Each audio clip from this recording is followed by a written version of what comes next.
يفتش لك قال إني أعلم ما لا تعلمون وعلم آدم الأسماء كلها ثم عرضهم على الملائكة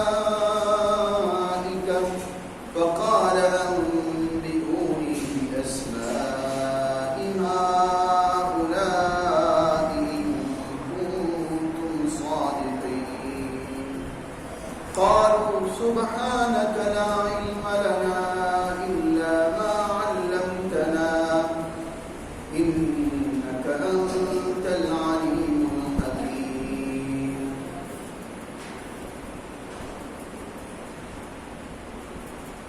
پناہ مانگتا ہوں میں اللہ کی شیطانی مردود سے.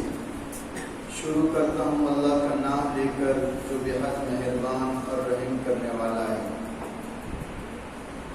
اور وہ بات بھی یاد کرنے کے قابل ہے جس وقت کہ تیرے پروردگار نے فرشتوں سے کہا کہ بے شک میں زمین میں بنانے والا ہوں خلیفہ. تو فرشتوں نے کہا کہ آپ اس زمین میں ایسے کو خلیفہ بنائیں گے جو زمین میں فساد مچائیں گے اور خون ریزی کریں گے. ہم آپ کی تسبیح بیان کرتے ہیں آپ کی تعریف کے ساتھ، اور ہم آپ کی پاکیزگی کا اقرار کرتے ہیں.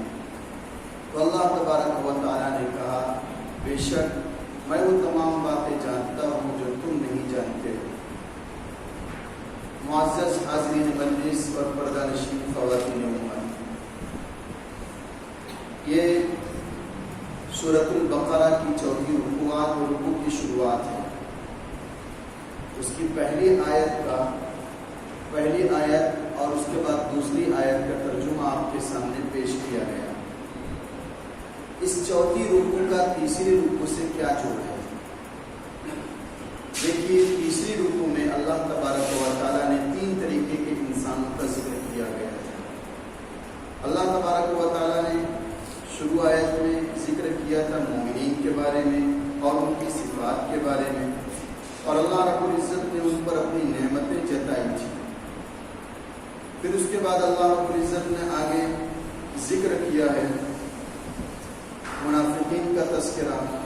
پھر اس کے بعد ذکر ہوا ہے کافرین کا تذکرہ.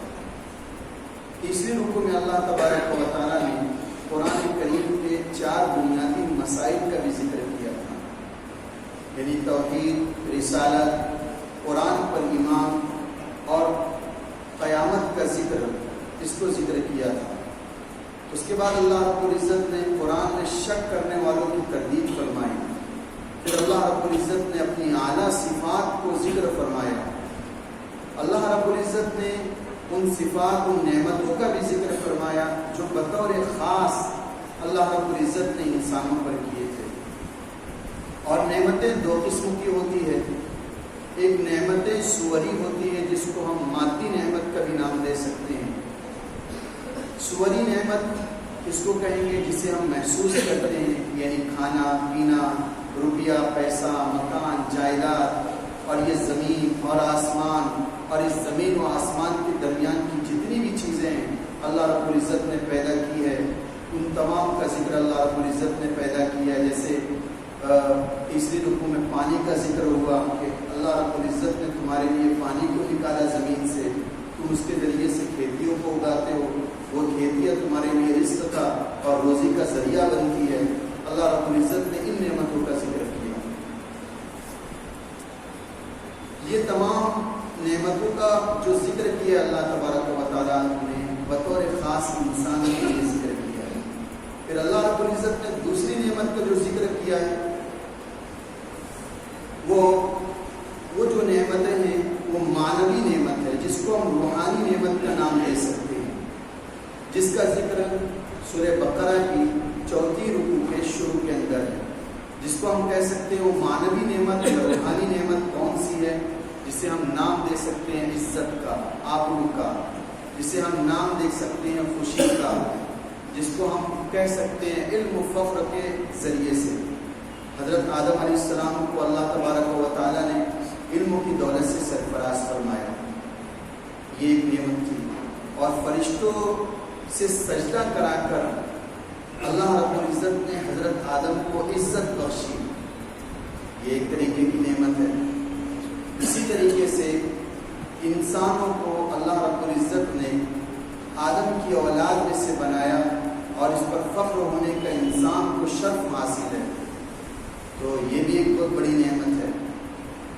وَإِذْ قَالَ رَبُّكَ لِلْمَلَائِكَةِ إِنِّي جَاعِلٌ فِي الْأَرْضِ خَلِيفَةً، جب کہا تیرے پروردگار نے فرشتوں سے کہ میں بنانے والا ہوں زمین میں خلیفہ، اس میں دو لفظ جو ہے استعمال ہوئے وہ بطور خاص ہے، اس کو سمجھ لینا ضروری ہے۔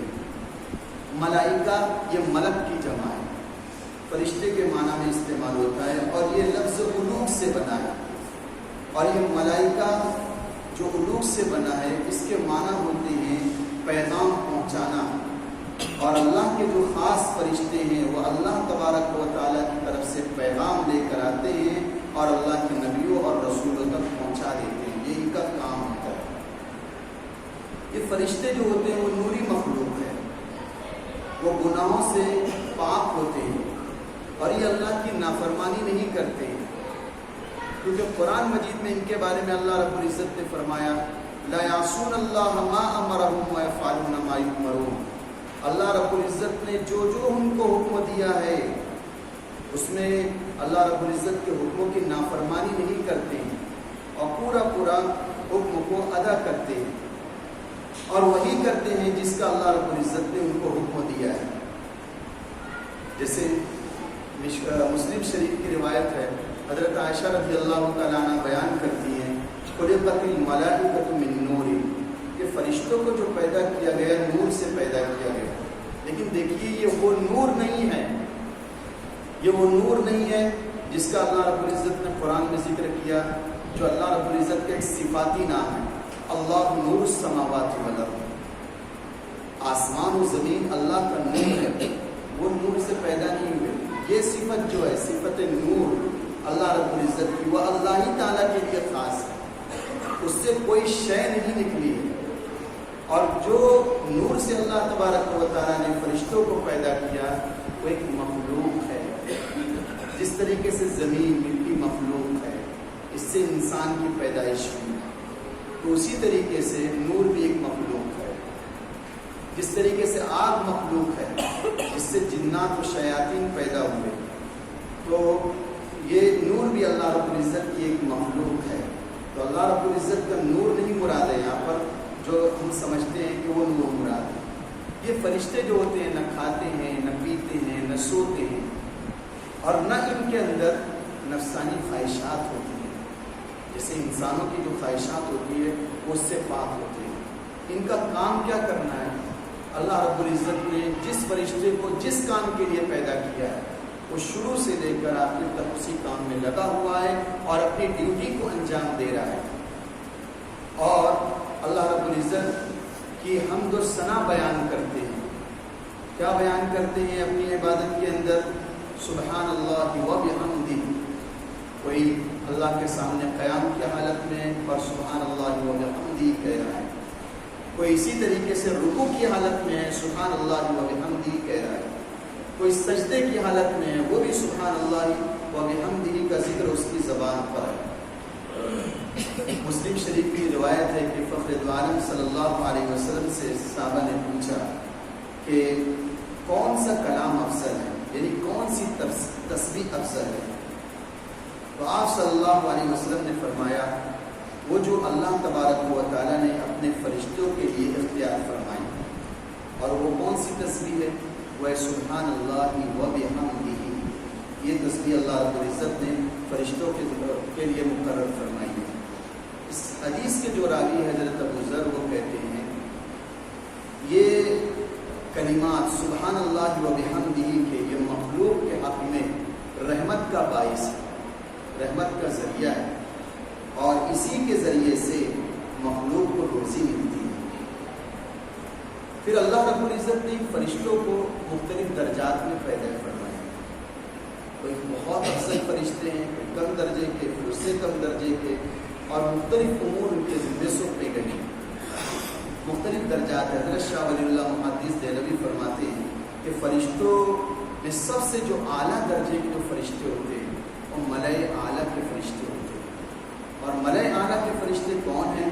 جو عرش کو اٹھانے والے ہیں، وہ سب سے معزز اور مقرب فرشتے گردانے جاتے ہیں۔ دوسری قسم فرشتوں کی وہ ہے جو حافین علی العرش، حول العرش، جو عرش کے ارد گرد چکر لگاتے رہتے ہیں، وہ معزز فرشتے ہیں۔ اسی طریقے سے تیسرے نمبر پر جو فرشتے ہوتے ہیں وہ آسمانوں کے فرشتے ہیں۔ پھر اس کے بعد جو درجہ ہے وہ فضا کے اندر فرشتے ہوتے ہیں، ان کی ڈیوٹی ہواؤں پر ہوتی ہے، اور اسی طریقے سے دیگر چیزوں کی فضا کے اندر جو چیزیں ہیں ان کی نگرانی کی ہوتی ہے، وہ فضائی فرشتے ہوتے ہیں۔ پھر اسی طریقے سے ہوا کے لیے بھی اللہ رب العزت نے خاص فرشتے پیدا فرمائے ہیں۔ اور آخری درجے کے جو فرشتے ہیں وہ عرضی فرشتے ہیں، جو زمین پر رہتے ہیں، اور جو امور اللہ رب العزت نے زمین کے لیے ان کو سونپا ہے اس کو پوری طریقے سے انجام دیتے ہیں۔ اور فرشتوں میں سے وہ بھی فرشتے سب سے اعلیٰ و برتر سمجھے جاتے ہیں جو جنگ بدر میں شریک تھے۔ جس طریقے سے وہ صحابہ تمام صحابہ میں افضل سمجھے جاتے ہیں جو جنگ بدر میں آپ صلی اللہ علیہ وسلم کے ساتھ شریک تھے، اسی طریقے سے فرشتوں کا بھی انتخاب ہے۔ اب دیکھیے جو اول درجے کے جو فرشتے ہیں ان کی پیدائش کا مادہ کیا ہے؟ ان کی پیدائش کا مادہ وہ ہے جس کا تذکرہ حضرت موسیٰ علیہ السلام کے واقعے میں آتا ہے، وہ آگ تھا۔ وہ آگ نہیں تھی، طریقے کا نور تھا کہ حضرت موسیٰ علیہ السلام اپنی بیوی کے ساتھ جا رہے ہیں، سردی سخت تھی، اور آپ کی بیوی بھی کیا تھی؟ حاملہ تھی، آپ کے ساتھ بھیڑ اور بکریاں بھی تھیں۔ آپ کی بیوی کو درد ذیل شروع ہوتا ہے، تکلیف ہوتی ہے، آگ کی تلاش ہوتی ہے، تو حضرت موسیٰ علیہ السلام آگ ڈھونڈنے کے لیے نکل جاتے ہیں، تو دیکھتے ہیں کہ ایک درخت ہے، اس کے اندر سے آگ نکل رہی ہے۔ وہ درخت کے اندر سے آگ نکل رہی تھی جو وہ ٹہنیوں کو اور پتوں کو جلا نہیں رہی تھی، بلکہ وہ آگ نکلنے کی وجہ سے وہ درخت اور وہ ٹہنیاں اور پتے سرسبز و شاداب ہوتے جا رہے تھے۔ جس قدر وہ آگ بھڑکتی جا رہی تھی اتنی سرسبزی و شادابی ان درختوں کے اندر، اس درخت کے اندر اور اس کے پتوں کے اندر پیدا ہوتے جا رہی تھی۔ اور یہ آگ نہیں تھی بلکہ حجاب نوری تھا، حجاب ناری تھا۔ اللہ رب العزت نے اس آگ کے ذریعے سے ان فرشتوں کو پیدا کیا، تو ان کا جو مادہ ہے یہی نوری مادہ ہے، اسی نور کی طرف اشارہ ہے۔ اب دیکھیے جس طریقے سے انسان کے اندر اللہ رب العزت نے روح ہے، اسی طریقے سے اندر فرشتوں کے اندر بھی روح موجود ہے، فرشتوں کے اندر بھی روح موجود ہے، اور وہ ایک پاکیزہ روح ہے، مقدس روح ہے۔ اسی طریقے سے شیطان کو جس مادے سے پیدا کیا گیا وہ غلیظ ترین روح ہے، بدبودار روح ہے، بدبودار مادہ ہے، اور جتنا مادہ زیادہ ہوتا ہے اتنی بو ہوتی ہے۔ اس کا قرآن کے اندر تذکرہ ہے، وَالْجَانَّ خَلَقْنَاهُ مِنْ قَبْلُ مِنْ نَارِ السَّمُومِ۔ اسی طریقے سے انسان کی پیدائش زمین سے ہوئی ہے، اور اس کا مادہ کیا بتلایا گیا؟ خَلَقَ الْإِنسَانَ مِنْ صَلْصَالٍ كَالْفَخَّارِ، کہ کھنکنے والی مٹی سے انسان کی پیدائش ہوئی ہے۔ اللہ رب العزت نے جب انسان کی پیدائش شروع کی، حضرت آدم علیہ السلام کی تخلیق کا جہاں ذکر آتا ہے وہاں یہ بات ملتی ہے کہ فرشتوں کو حکم دیا تھا کہ جاؤ روئے زمین پر جاؤ اور مٹی لے کر آؤ، تو سب جگہ کی مٹی لائی گئی، تو روئے زمین کے ہر حصے کی مٹی سے حضرت آدم علیہ السلام کا پتلا بنا۔ جہاں جہاں کی مٹی کی رنگت جیسی تھی، جو مٹیاں جو خوبی رکھتی تھی، نرمی، سختی، گرمی، شدت، تو ویسی خوبیاں وہ سب انسان کے اندر منتقل ہوئی حضرت آدم علیہ السلام کے ذریعے سے۔ جیسے کسی کا گورا رنگ ہے، کسی کا سانولا کلر ہے، کسی کا کالا ہے، اسی طریقے سے دیکھیے کسی کا نرم مزاج ہے، کسی کا سخت مزاج ہے، یہ سب زمین کے اثرات ہیں۔ اسی طرح دوسرا ایک لفظ استعمال ہوا یہاں پر، خلیفہ کا لفظ۔ خلیفہ کس کو کہتے ہیں؟ نائب کو کہتے ہیں، اور خلیفۃ اللہ کا مطلب ہوتا ہے اللہ کا نائب۔ اور اللہ کا نائب جو کون ہوتا ہے؟ جو اللہ رب العزت کی شریعت کی حکومت جو ہے وہ زمین پر قائم کرتا ہے. اللہ رب العزت جو احکامات دیتا ہے اس کا نفاذ کرتا ہے اس دھرتی پر، اس زمین پر. یہ اللہ کا نائب ہوتا ہے. اس کی مخلوق کو وہ اللہ تبارک و تعالیٰ کی طرف سے حکم دیتا ہے کہ یہ تمہیں کرنا ہے، اور اگر وہ انجام دیتی ہے مخلوق تو اس کے ساتھ نرمی برتتا ہے. اسی طریقے سے اگر وہ مخلوق نہیں مانتی ہے اس کے ساتھ سختی برتنے کا حکم ہوتا ہے. لیکن یہ جو نفاذ ہوتا ہے اس دھرتی پر، جو اللہ رب العزت خلیفہ کے ذریعے سے کرتا ہے، یہ اللہ رب العزت کی منشا کے ذریعے سے ہوتا ہے. جو اللہ رب العزت کی چاہت ہوتی ہے اس کے مطابق ہوتا ہے. تو یہ دھرتی کے اللہ کی بادشاہت ہے، یا وہ حکم ہوتا ہے جو اللہ رب العزت چاہتا ہے، اور اس حکم کو نافذ کون کرتے ہیں؟ یہ خلیفہ، نائب، جو اللہ کے نائب ہوتے ہیں. اور جو پہلے نائب ہے حضرت آدم علیہ السلام، حضرت آدم علیہ السلام ہے. اور اسی طریقے سے حضرت داؤد علیہ السلام کے لیے بھی حکم ہوا ہے، یا داؤد انا جعلناک خلیفۃ فی الارض، اے داؤد ہم آپ کو زمین کے اندر اپنا نائب بنانا چاہتے ہیں. یہاں بھی خلافت کا تذکرہ ہے. اور یہ خلافت حضرت آدم علیہ السلام کے ذریعے سے پھر انسانوں کے اندر منتقل ہوئی. اور یہ خلافت کا جو شرف ہے صرف وہ حضرت انسان کو حاصل ہے، نہ مقرب فرشتوں کو بھی حاصل نہیں ہے، جس کا ذکر اللہ تبارک و تعالیٰ آگے کرے گا. اب آتے ہیں اصل مضمون کی طرف. اس میں کس چیز کا ذکر ہے اس آیت میں؟ دیکھیے اس آیت میں اور اس کی بعد کی آیتوں میں ان سوالات کا جواب ذکر کیا گیا ہے کہ حضرت آدم علیہ السلام کی پیدائش کیوں ہوئی، اس مٹی کے پتلے کو کس غرض کے لیے اللہ تبارک و تعالیٰ نے بنایا، اور اس انسان کی زندگی کا مقصد کیا ہے، اس کو ذکر کیا ہے. جب اللہ رب العزت نے زمین و آسمان اور اس کے درمیان کی تمام چیزوں کو پیدا کیا، چاند، سورج، ستارے، دریا، پہاڑ، اور سب کو اپنی اپنی ڈیوٹی پر لگا دیا، تو اللہ رب العزت نے فرشتوں کو خطاب کر کے فرمایا اب وہ وقت آ گیا ہے، اب وہ وقت آ گیا ہے جس کے لیے یہ دھرتی سجائی گئی ہے، بنائی گئی ہے. وہ بھی سامنے آ جائے تو اس زمین کی زینت اور بڑھ جائے گی. اب دیکھیے اللہ رب العزت نے اس الفاظ کے ذریعے سے اظہار کیا ہے فرشتوں کے سامنے، وَإِذْ قَالَ رَبُّكَ لِلْمَلَائِكَةِ، جس وقت کہ تیرے پروردگار نے کہا فرشتوں سے کہ میں بنانے والا ہوں زمین میں نائب. تو فرشتوں کے سامنے جب اللہ رب العزت نے اپنی منشا کا اظہار کیا تو فرشتوں نے کیا کہا؟ قَالُوا أَتَجْعَلُ فِيهَا مَن يُفْسِدُ فِيهَا وَيَسْفِكُ الدِّمَاءَ. ایک نیاز مندی کے ذریعے سے تمام آداب کو بجا لاتے ہوئے عرض کیا فرشتوں نے، یہ اعتراض نہیں کیا. اس سوال کو آپ صلی اللہ علیہ وسلم کے سوال کو آپ صلی اللہ علیہ وسلم کی منشا کے خلاف کوئی بات نہیں کہی ہے، بلکہ یہ آداب میں رہتے ہوئے بطور استفادہ کے یعنی جانکاری حاصل ہو جائے کیوں پیدا کیا جاتا ہے، علم ہو جائے اس بات پر، اس غرض سے فرشتوں نے سوال کیا. قالوا اتجعل فيها من يفسد فيها ويسفك الدماء. تو فرشتے کہنے لگے کیا آپ ایسی مخلوق پیدا کرنا چاہتے ہیں زمین کے اندر، من يفسد فيها ويسفك الدماء، جو زمین کے اندر فساد مچائیں گی، ويسفك الدماء، اور خونریزی کریں گی. اب سوال پیدا ہوتا ہے فرشتوں نے یہ کیوں سوال کیا کہ ایسی مخلوق پیدا ہوگی جو زمین میں خونریزی کرے گی اور فساد برپا کرے گی، کہ ایسا سوال کیوں ہوا؟ اس کے کئی جوابات مفسرین نے دیا ہے.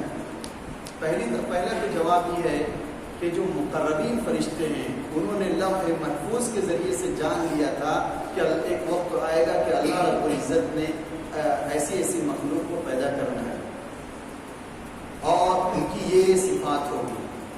جب اس کی پیدائش کا وقت قریب آیا اور جب اظہار فرمایا اللہ رب العزت نے تو فرشتوں نے سوال کیا. دوسرا جواب یہ دیا جاتا ہے کہ دیکھیے کہ یہ انسانوں سے پہلے اس دھرتی پر جنات آباد تھے. حضرت عبداللہ ابن عمر کی بھی روایت ہے، تقریباً 2000 برس اس دھرتی پر جنات تھے زمین پر. وہ جنات سرکشی کرتے تھے، آپس میں فساد مچاتے تھے، خونریزی کرتے تھے. اور ایک طریقے سے بغاوت کیا کرتے تھے۔ پھر اللہ رب العزت نے چند فرشتوں کو بھیج کر ان جناتوں کو پکڑا، کچھ کو پہاڑوں میں بھیج دیا اور کچھ کو جزیروں کی طرف منتقل کر دیا گیا۔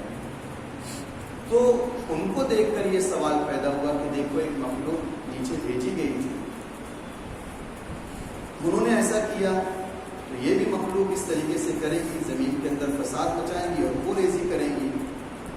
یہ سوال پیدا کیا اور یہ بھی جواب دیا جاتا ہے اس کا کہ جس وقت ڈھانچہ تیار کیا جا رہا تھا حضرت آدم علیہ نبی علیہ السلام کا، تو اس وقت اس ڈھانچے کو دیکھ کر فرشتوں نے سوال کیا، یہ انسان کو پیدا کر رہے ہیں تو اس کے اندر خیر و شر کا مادہ بھی رکھا جا رہا ہے اور انسان کے اندر اچھے بھی ہیں برے بھی ہیں۔ ظاہر بات ہے جو اچھے ہیں وہ اچھائی کرتے رہیں گے، جو برے ہیں وہ فساد مچائیں گے اور پوریزی کریں گے۔ تو پھر پوریزی کرنے والے، فساد مچانے والے، اے اللہ تیرے نائب کیسے بن سکتے ہیں؟ زمین کے اندر تیری خلافت کیسے قائم کر سکتے ہیں؟ تیرے احکامات کو کس طریقے سے پورا کر سکتے ہیں؟ وَنَحْنُ نُسَبِّحُ بِحَمْدِكَ وَنُقَدِّسُ لَكَ، ہم آپ کی تسبیح بیان کرتے ہیں، بِحَمْدِكَ آپ کی تعریف کے ساتھ، وَنُقَدِّسُ لَكَ اور آپ کے لیے ہم پاکیزگی کا اقرار کرتے ہیں، یا ہم آپ کی عبادت کر کے، ہم آپ کی تسبیح بیان کر اپنے نفوس کو پاک کرتے ہیں، ہم آپ کی عبادت کے لیے کافی ہے۔ یہ انسان کو پیدا کر رہے ہیں تو فساد مچائیں گے۔ تو اللہ رب العزت نے کس حکیمانہ انداز میں جواب دیتے ہیں؟ دو جواب دیے۔ قال انی اعلم ما لا تعلمون، فرمایا انی اعلم ما لا تعلمون، دیکھو میں جو بات جانتا ہوں تم نہیں جانتے۔ یہ خلافت عرضی جو قائم ہو رہی ہے انسان کے ذریعے سے، اس کی کیا حقیقت ہے وہ میں حقیقت جو میں جانتا ہوں اس کا علم تم کو نہیں۔ تمہارا جو سوال ہے گمان اور زن کے ذریعے سے، اور میرا جو علم بتلاتا ہے وہ علم جو میرا ہے وہ ظاہر میں بھی ہے باطن میں بھی ہے۔ میں باریک باریک حقیقتوں سے آشنا ہوں، انسان کے اندر کیا خیر ہے کیا شر ہے، وہ اپنے خیر کو کس طریقے سے استعمال کرے گا، شر کو کس طریقے سے استعمال کرے گا، خیر کو اپنا کر، نبی کی تعلیمات کو اپنا کر وہ کس طریقے سے خلافت عرضی قائم کرے گا، ان تمام باتوں کا علم میں رکھتا ہوں۔ انی اعلم ما لا تعلمون، فرشتوں نے جب کہا تھا نحن نسبح بحمدک ونقدس لک، یہ کہا تھا کہ دیکھیے یہ جو کائنات آپ نے پیدا کی ہے یہ آپ کی قدرت کا عظیم شاہکار ہے، اور ظاہر بات ہے اس نعمت کا اظہار ہو، اس کا شکریہ ہو، ہم آپ کی تسبیح بیان کرتے ہیں۔ تو دیکھیے یہ جو فرشتے جو ہیں ان کو عبادت کے لیے پیدا کیا ہے، اور جو انسان جو ہیں وہ عبادت کے لیے بھی پیدا ہوا ہے اور اسی طریقے سے دوسرے امور کے لیے بھی پیدا ہوا ہے۔ یعنی یہ سمجھ لیجئے کہ اللہ رب العزت نے انسان کی پیدائش کے ساتھ ساتھ دو صفتیں اس کے اندر منتقل کی۔ ایک صفت مخلوق کہ تمام مخلوق کا جو نمونہ ہے وہ انسان کے اندر آ جائے، اور ایک صفت خالق کی کہ اللہ رب العزت کی کچھ صفات ایسی ہیں جس کا مظہر انسانی ہو سکتے ہیں، جو انسانوں کے ذریعے سے ہی ظاہر ہو سکتی ہے، تو وہ صفات اللہ رب العزت نے انسان کے اندر رکھی۔ اب یہ فرشتے جو کہہ رہے ہیں ہم آپ کی تسبیح بیان کرتے ہیں، ان کے اندر صرف عبادت کی صفت ہے، لیکن وہ امور کی صفت نہیں ہے جو انسان انجام دینے والا تھا اس زمین پر خلافت کے ذریعے سے۔ اب جہاد جو ہوگا وہ انسان کرے گا، اسی طریقے سے امر بالمعروف اور نہی عن المنکر کے جتنے ذرائع اور لوازمات ہے وہ انسانی انجام دے گا۔ اسی طریقے سے لوگوں کو راستہ دکھانا، صحیح رہنمائی کرنا، شریعت کے احکامات کا پابند بنانا انسان کی اس میں، اور انسان کو جو علم دیا گیا ہے خلافت کا وہ فرشتوں کو نہیں ہے۔ فرشتے کیا ہیں؟ اللہ کو دیکھ رہے ہیں، جنت کو دیکھ رہے ہیں، جہنم کو دیکھ رہے ہیں، یہ تمام مشاہدات ان کے سامنے اور وہ اللہ کی عبادت کر رہے ہیں۔ لیکن انسان کے اندر خیر و شر کا مادہ ہے، نفس بھی بہکاتا ہے، شیطان بھی بہکاتا ہے، اور اسی طریقے سے گھریلو ذمہ داریاں بھی اس کے ارد گرد ہے۔ پھر بھی وہ خدا کی طرف راغب ہوتا ہے. اور اسی طریقے سے اللہ تبارک و تعالیٰ کے امر و نواہی، یعنی اللہ رب العزت نے جن جن چیزوں کا حکم دیا ہے اور جن جن چیزوں سے منع کیا ہے سبوں کو انجام بھی دیتا ہے، اور اس طریقے سے انجام دیتا ہے کہ وہ عبادتیں، وہ امور اللہ کو پسند کیا جاتا ہے. کیوں اللہ رب العزت نے 2 وقتوں پہ فرشتوں کو مقرر کیا ہے، 2 شفٹوں کے فرشتوں کو مقرر کیا ہے؟ جو تم یہ سوال کرتے ہو کہ یہ انسان کو ریزی کرے گا، جاؤ مسجدوں میں دیکھو کیسی میری عبادت کر رہے ہیں، کیسے میرے سامنے گڑ گڑا رہے ہیں، رو رہے ہیں، سجدہ ریز ہو رہے ہیں، کس طریقے سے قیام کی حالت ہے، کس طریقے سے رکوع کی حالت ہے، کس طریقے کی ان کی سب بندی ہے، کس طریقے سے ان کے ہاتھ میری طرف اٹھتے ہیں. دیکھو جا کر 2 شفٹ پیدا کی. ایک صبح صادق کے وقت آتے ہیں فرشتے، مسجدوں میں آتے ہیں اور دیکھتے ہیں کہ اللہ کے نیک بندے کون سی عبادتوں کے اندر مصروف ہے. کوئی قرآن کی تلاوت کر رہا ہے، کوئی ذکر کر رہا ہے، کوئی تسبیح پڑھ رہا ہے. یہ دن بھر تک رہتے ہیں. شام جیسی ہوتی ہے اسی طریقے سے عصر کے وقت یہ فرشتے، دوسرے فرشتے آتے ہیں، رات کے آتے ہیں، رات کی شفٹ والے آتے ہیں. وہ چارج لے لیتے ہیں ان کے ہاتھ سے، پھر یہ اللہ کے پاس جاتے ہیں. دن والے، رات والے دیکھتے ہیں کہ کون ہے عبادت میں مصروف ہے. پھر جب ان کی ڈیوٹی پوری ہو جاتی ہے پھر یہ اللہ رب العزت کے پاس جاتے ہیں. دونوں شفٹ کے فرشتوں سے اللہ رب العزت اپنے بندوں کی عبادت کا حال پوچھتا ہے کہ میرے بندوں کو تم نے کس حالت میں پایا. تو وہ کہتے ہیں کہ ہم جب گئے تھے تو بھی نماز میں مصروف تھا، کوئی ذکر میں مشغول تھا. دوسرے بھی کہتے ہیں کہ ہم بھی جب چارج لیے تھے وہ عبادت میں مصروف تھا. کیوں کہا جاتا ہے صبح صادق سے لے کر، یعنی فجر کی نماز سے لے کر اشراق تک مسجد میں رہنے کے لیے، تاکہ وہ فرشتوں کی لسٹ میں ہمارا نام آ جائے. بعد میں چلے جائیں، نام آ گئے. اسی طریقے سے عصر کے بعد مسجد، عصر سے لے کر مغرب تک کی جو عبادتیں ہیں کہ اس کو افضل قرار دی جاتی ہیں، تاکہ اس وقت کے جو فرشتے ہیں جو چارج لے رہے ہیں ان کی لسٹ میں بھی ہمارا نام آ جائے. پھر اللہ رب العزت دیکھیں گے یہ کون میرا بندہ ہے جو میرے گھر کا پھوٹا بنا ہوا ہے. تو دیگر امور بھی انجام دیتا ہے دن کے اوقات کے اندر. پھر اللہ رب العزت کی رحمت اس کی طرف متوجہ ہوگی. پھر وہ اللہ تبارک و تعالیٰ کی نعمتوں سے، اسی طریقے سے اللہ رب العزت کی نوازشات سے وہ مالا مال ہوگا. تو یہاں پر فرشتے جو عرض کر رہے ہیں ہم سب ہو گئے، ہم دیکھ کا منقطع سلب، جاؤ دیکھو مسجدوں کے اندر کیسے عبادت کر رہے ہیں، اپنے گھر کے امور بھی انجام دیتے ہیں. اسی طریقے سے اپنی زندگی کے تمام شعبوں کے اندر میرے احکامات کو نافذ کرتے ہیں. اطعام لوگوں کو کھانا بھی کھلاتے ہیں، روزہ بھی رکھتے ہیں، پڑوسیوں کے حقوق بھی ادا کرتے ہیں، سچے بول بولتے ہیں، لوگوں کو اچھائی کا حکم کرتے ہیں، برائی سے روکتے ہیں، راستہ چلتے ہیں تو تکلیف دہ چیزوں کو وہ ہٹا دیتے ہیں. نفس و آنکھ گھیرتا ہے ان کو، مختلف قسم سے بہکاتا ہے، بہکنے میں نہیں آتے ہیں، بہکنے میں نہیں آتے ہیں. اور راتوں کو اٹھ کر روتے ہیں. تتجافى جنوبهم عن المضاجع يدعون ربهم خوفا وطمعا ومما رزقناهم ينفقون. ان کے جو پہلو ہوتے ہیں ان کے بستروں سے علیحدہ ہوتے ہیں اور وہ اللہ رب العزت کو پکارتے ہیں، خوف کی حالت میں بھی اور ایک امید کی حالت میں بھی. ومما رزقناهم ينفقون، اور ہم نے جو ان کو دیا ہے اس میں سے وہ خرچ بھی کرتے ہیں. شیطان آ کر بہکاتا ہے، کیا ضرورت ہے تہجد پڑھنے کی، مت پڑھو، سو جاؤ، نہیں پڑھیں گے کچھ نہیں ہوگا. جو اللہ کے نیک اور مقرب جو بندے ہوتے ہیں تو تہجد کا بھی بہت پابندی سے اہتمام کرتے ہیں اور یہ سوچتے ہیں کہ یہ بھی ہم سے قضا نہ ہو، چھوٹ نہ جائے. نہ تہجد فرض ہے نہ واجب ہے، نہ پڑھنے پر پوچھ بھی نہیں ہوں کہ آپ نے تہجد پڑھا تھا یا نہیں پڑھا، پوچھ بھی نہیں ہوں. لیکن کچھ ایسے اللہ کے نیک بندے ہوتے ہیں کہ اگر ان سے تہجد قضا ہو گئی تو رونے میں ان کا دن گزرتا تھا، رونے میں دن گزرتا تھا. حضرت معاویہ رضی اللہ تعالیٰ عنہ کے بارے میں آتا ہے کہ ان کی ایک وقت کی تہجد چھوٹ گئی. نیند کا ایسا غلبہ ہوا، شیطانی اثرات کا غلبہ ہوا، شیطان نے آ کر بہکایا. سو گئے, تہجد میں نہیں اٹھ پائے, صبح اٹھی, روتے رہے, استغفار کرتے رہے, دن بھر استغفار کرتے رہے, آنکھوں سے آنسو جاری رہے کہ کبھی میری تہجد کی نماز قضا نہیں ہوئی اور آج تہجد کی نماز چھوٹ گئی. روتے رہے, دوسرے دن سوئے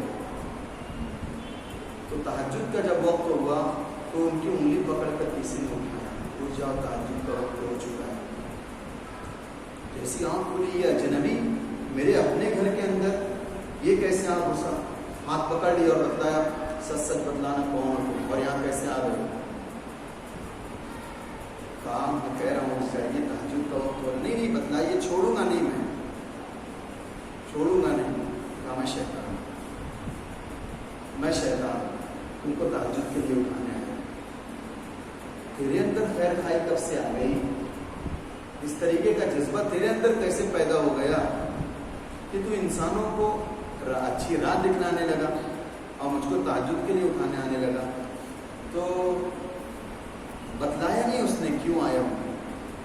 تو حضرت معاویہ نے کہا کہ دیکھ, جس طریقے سے یہ انگلی تیری میرے ہاتھوں کے اندر ہے تو میری گرفت کے اندر ہے, اسی طریقے سے تیری گردن بھی مروڑ سکتا ہوں, کچھ کو زیر کر سکتا ہوں. بتا کیوں تیرے اندر یہ جذبہ پیدا ہوا کہ معاویہ کو اٹھانے آؤں.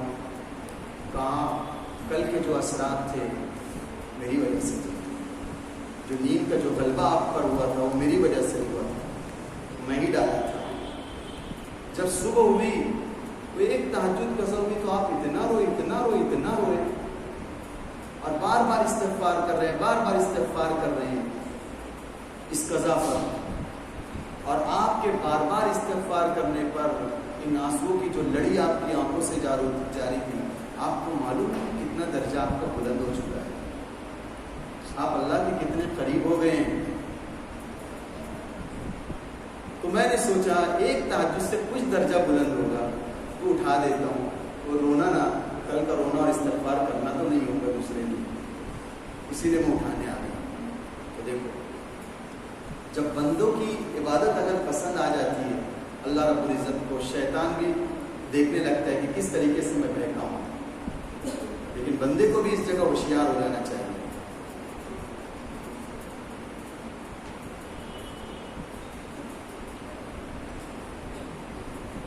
تو اللہ رب العزت نے حاکمانہ انداز میں کیا جواب دیا, قال انی اعلم ما لا تعلمون, جس حقیقت کا میں علم رکھتا ہوں اس حقیقت سے تم ناواقف ہو. یہ پہلا. اور دوسری جو آیت ہے, اگلی آیت جو آ رہی ہے, وہ ایک واقعے کی شکل میں, ایک حاکمانہ انداز میں اللہ رب العزت نے عملی طور پر فرشتوں کے سامنے ذکر کیا. دیکھو جس انسان کو میں پیدا کر رہا ہوں وہ کن صلاحیتوں کا مالک ہے. اب یہ بھی سوال ہوتا ہے کہ اللہ رب العزت نے فرشتوں کی رائے کیوں مانگی, کیوں اپنی اس تخلیق کا اظہار کیا فرشتوں کے سامنے.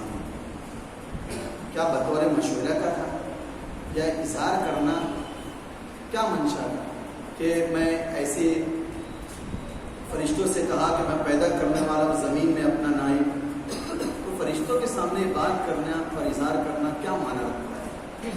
تو دیکھیے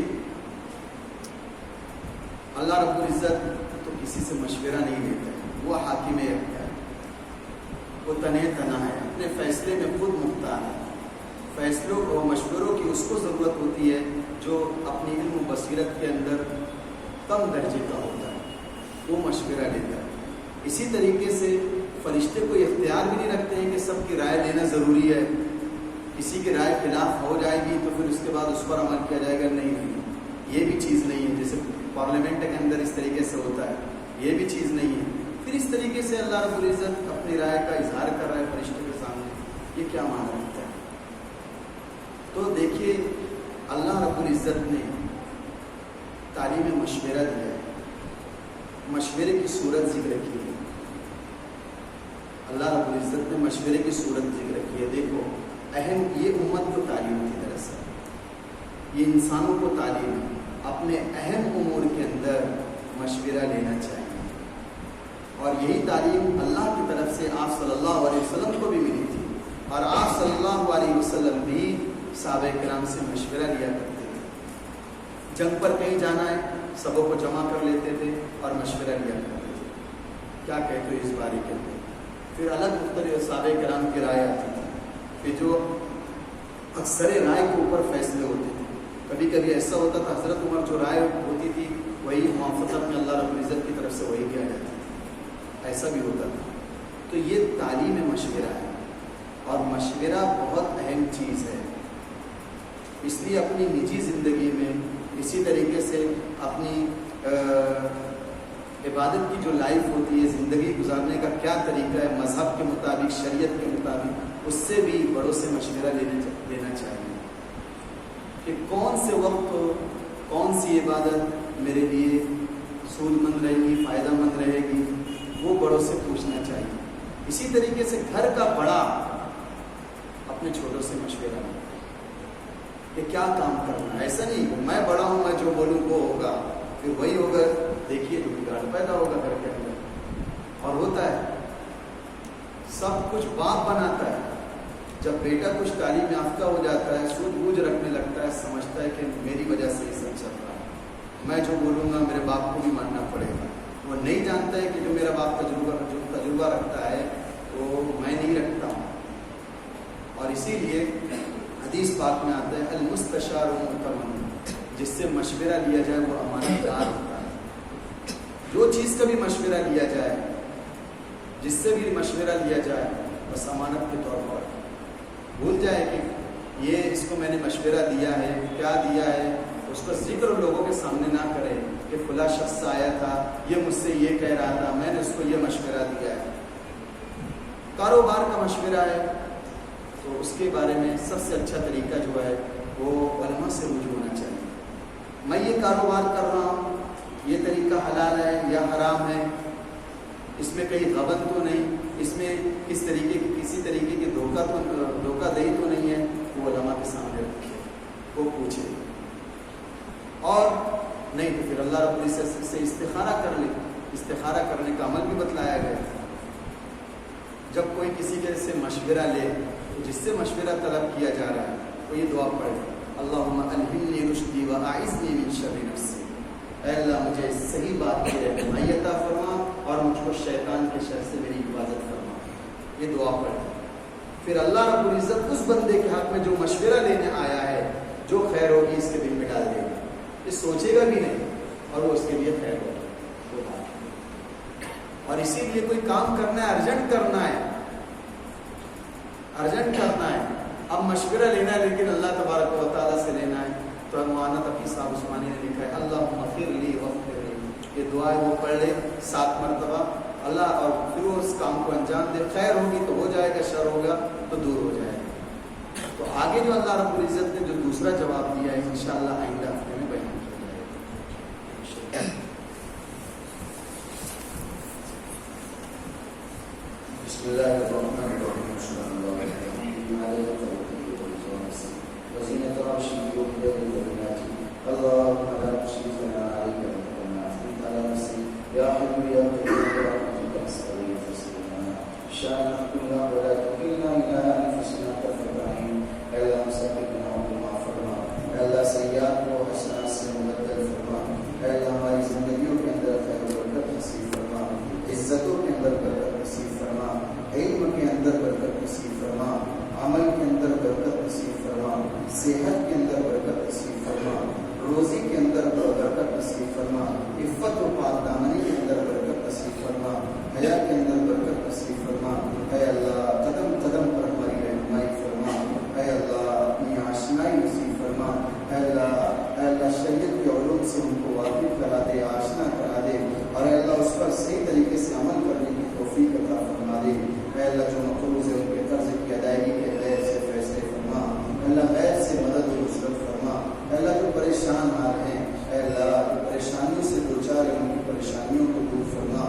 اے اللہ درس قرآن کو قبولیت